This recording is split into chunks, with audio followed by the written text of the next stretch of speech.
सो साडा अज दा टॉपिक है स्केलर प्रोडक्ट और dot product of two vectors.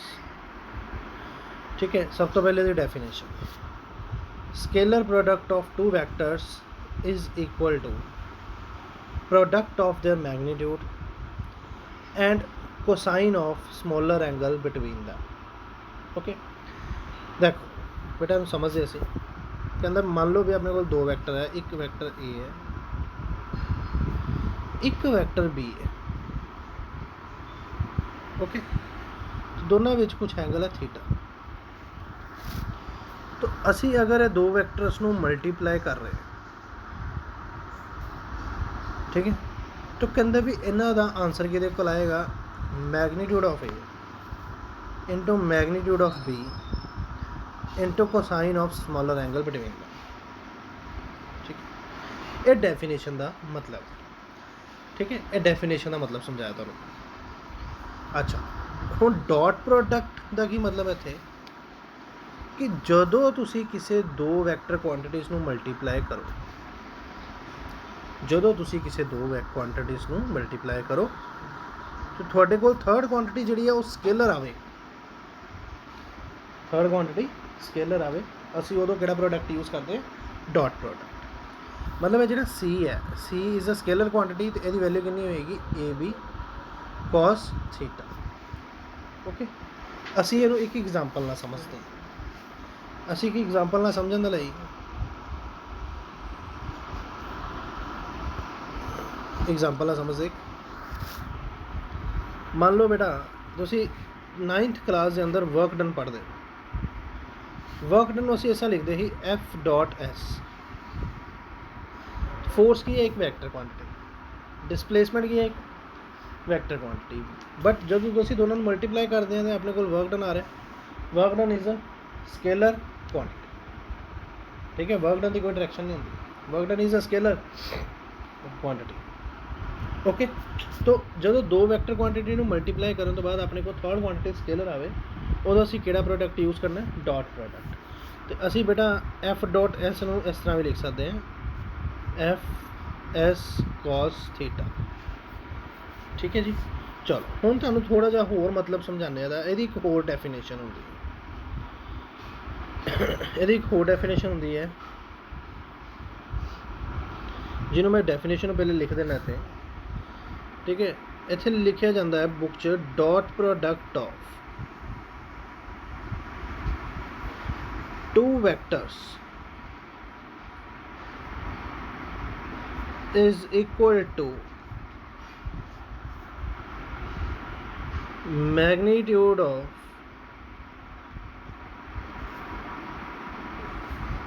First vector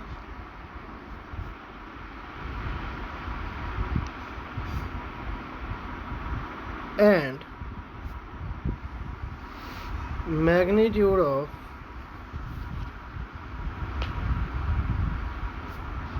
component of second vector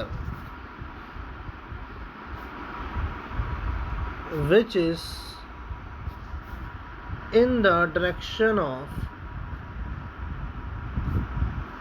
first vector। ठीक है, तो बेटा मैं डेफिनेशन लिखी है तो सारे दे उपरों लंघदी होनी है। ओके, कोई नहीं, असीं एक एग्जाम्पल ना समझते हैं। ठीक है, असीं एक एग्जाम्पल ना समझते हैं तो सारा कुछ क्लियर हो जाएगा।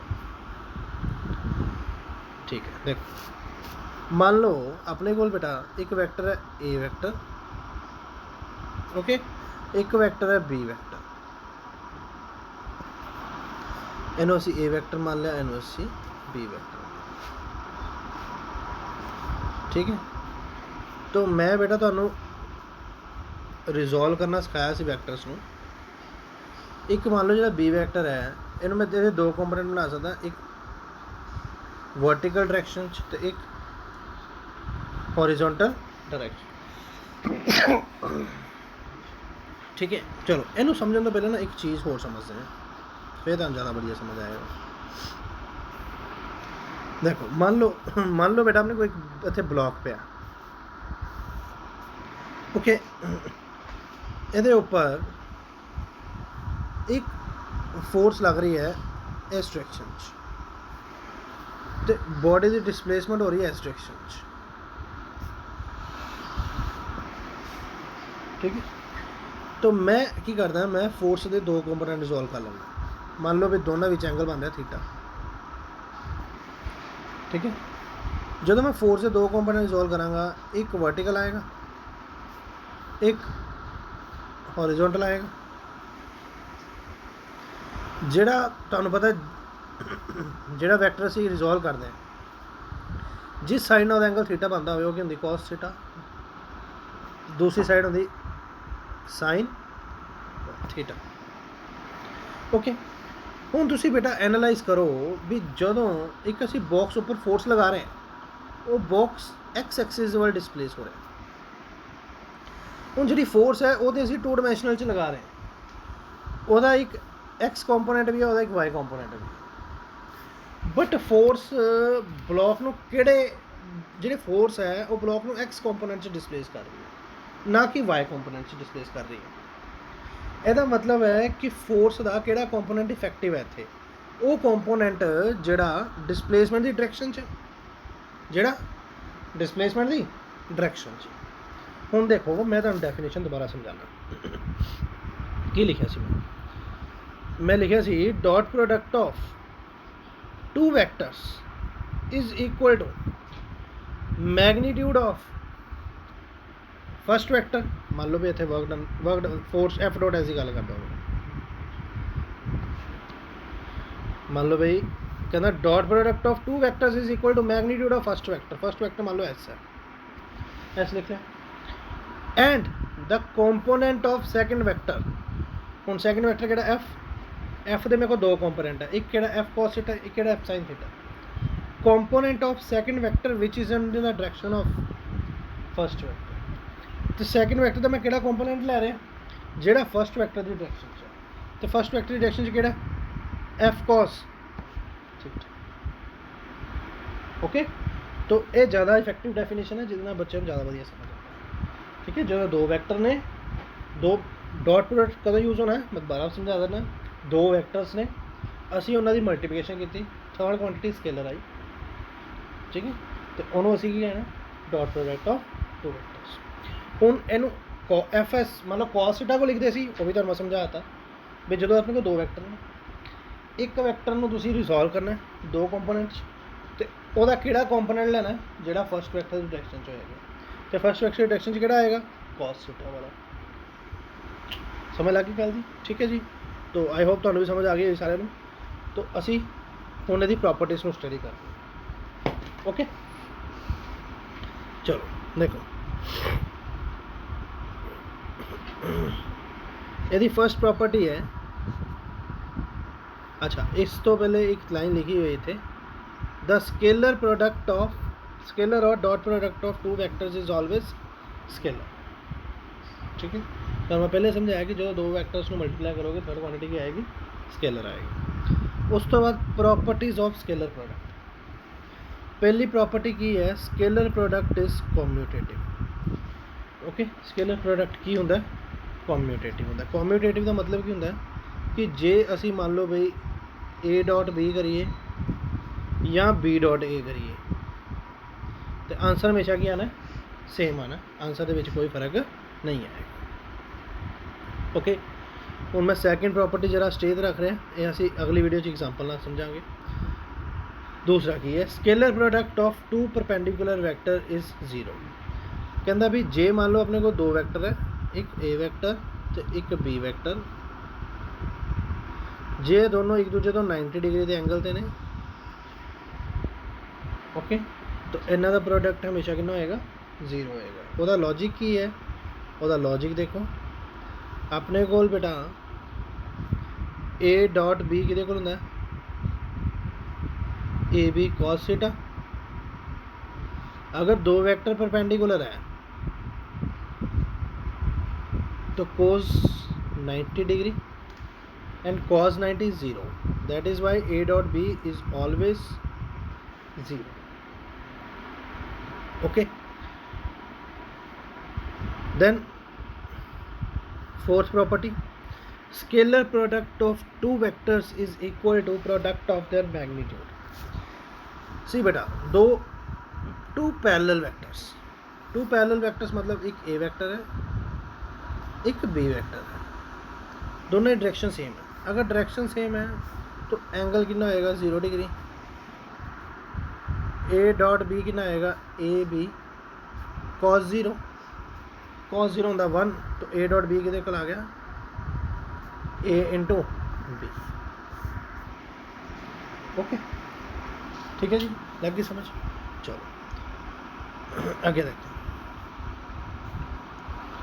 अगला टॉपिक है scalar product of a vector with itself is equal to square of its magnitude. Scalar product of a vector with itself. मान लो बेटा अपने को एक वेक्टर है ए, ਅਸੀਂ ਇਹਨੂੰ ਇਹਦੇ ਨਾਲ दोबारा मल्टीप्लाई करवा दिए जी, ठीक है। तो ए नू ए नाल डॉट प्रोडक्ट करवाया, तो अगर ए एक्स एक्सिस है, पहला एक्स एक्सिस है तो दूसरा भी एक्स एक्सिस होएगा क्योंकि ये ओदी भी कॉपी है। तो अगर दोनों एक दो वैक्टर सेम ने तो डेफिनेटली एंगल कितना होएगा उन्होंने विच 0 बिकॉज दे आर पैरेलल। तो फिर कितना आएगा ए cos 0 डिग्री, cos 0 इज 1, तो कितना आ गया ए दा स्क्वायर। ओके, तो पेपर च भी आ जाता है show that a dot a square root is equal to a. तो बेटा स्क्वायर से ना इतने स्क्वायर से, तो स्क्वायर उधर ले जाओगे कि बन जाएगा रूट बन जाएगा, तो है ए आ जाएगा। ओके,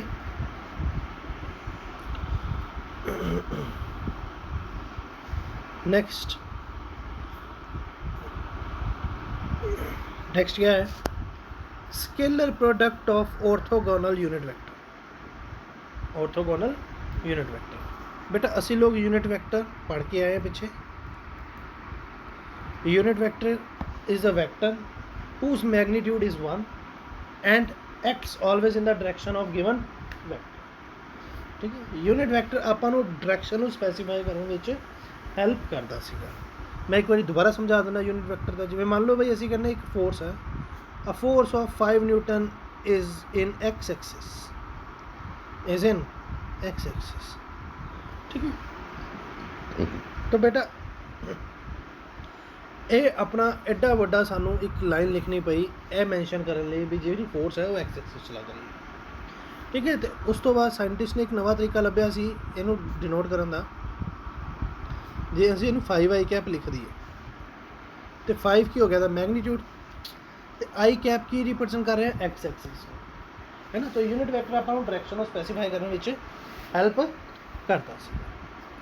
ओके, चलो हुण असीं स्केलर प्रोडक्ट के अंदर यूनिट वैक्टर का रोल पढ़ांगे, ठीक है। ओके, देखो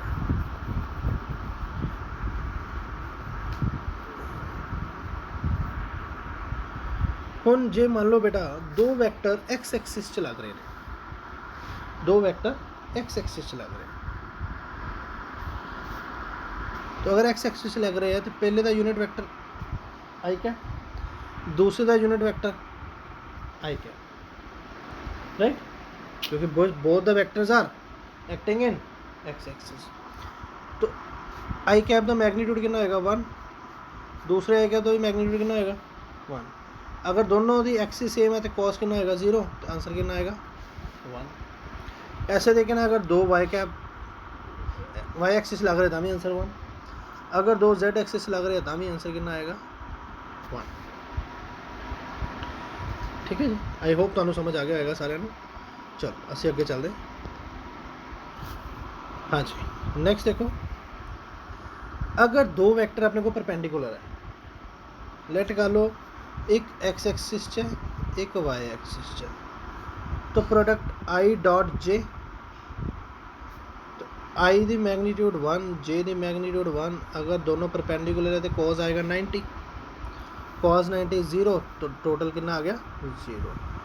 मैं तुहानू हुणे समझाया सी कि दो अगर परपेंडिकुलर वैक्टर है तो उन्होंने डॉट प्रोडक्ट हमेशा 0 होएगा। ओके, अगर ऐसे देखें ना बेटा, जब अपने को जे डॉट के, अगर ऐसे देखें ना अपने को जे डॉट के तामी ज़ीरो, अगर अपने को के डॉट आई है तामी ज़ीरो। जे डॉट के का मतलब है एक वाई एक्सिस च एक जेड एक्सिस च, के डॉट आई का मतलब एक जेड एक्सिस च एक एक्स एक्सिस च, परपेंडिकुलर ने, तो इनका आंसर कितना आएगा हमेशा जीरो है। ओके,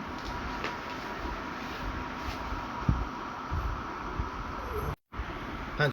तो इसके आगे बेटा लास्ट पॉइंट है इसका, एक मतलब लास्ट पॉइंट की है, देखो scalar product in Cartesian coordinates. देखो समझ सकते हो, scalar product in Cartesian coordinates. बेटा मान लो अपने गोल एक वेक्टर ए वेक्टर है, ए वेक्टर कितना है ए x I cap plus a Y J cap plus a Z के कैप, मतलब एक वेक्टर है, वो तीन कोऑर्डिनेट्स है। ऐसे देखिए अपने को एक बी वेक्टर है, ये भी तीन कोऑर्डिनेट्स हैं।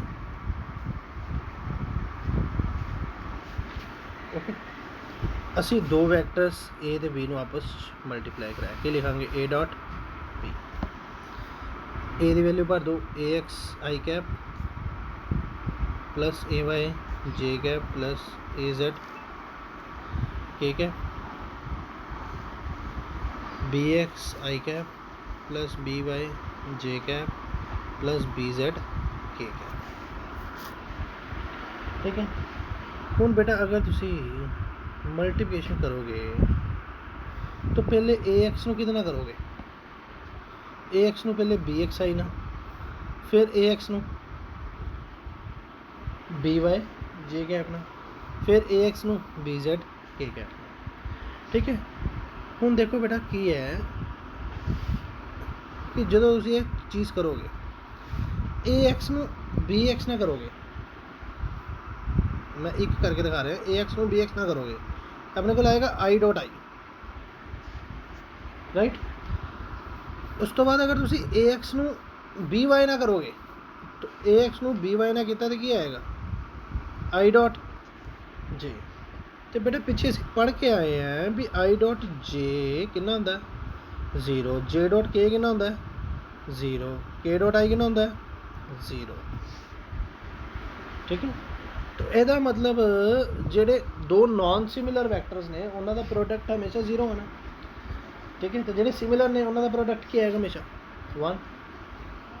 तो इसलिए ਅਸੀਂ सिर्फ सिमिलर वैक्टर्स ਨੂੰ आपस ਚ मल्टीप्लाई करांगे, नॉन सिमिलर वैक्टर्स ਨੂੰ आपस ਚ मल्टीप्लाई नहीं करांगे बिल्कुल भी। ओके, तो मैं इतने रब कर रहा, मैं सिर्फ किनू किनू मल्टीप्लाई करांगा, आई वाले नू आई वाले ना, जे वाले नू जे वाले ना, के वाले नू के वाले ना। तो मेरे को की आएगा a x b x i dot I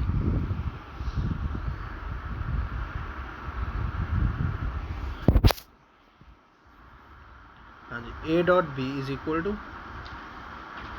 A x b x i dot i plus a y b y j dot j plus a z b z k dot k. इतों की अपने कोल की आ जाएगा a dot b is equal to a x b x plus a y b y plus a z b z. ठीक है जी, okay लगी समझ। जो दो वैक्टर्स होंगे असी उन्होंने सिर्फ सेम वाले एक्सेस में आपस में मल्टीप्लाई करवा देंगे in case of dot product, in case of dot product. ठीक है, तो बाकी असी वैक्टर प्रोडक्ट नैक्सट वीडियो के अंदर करेंगे।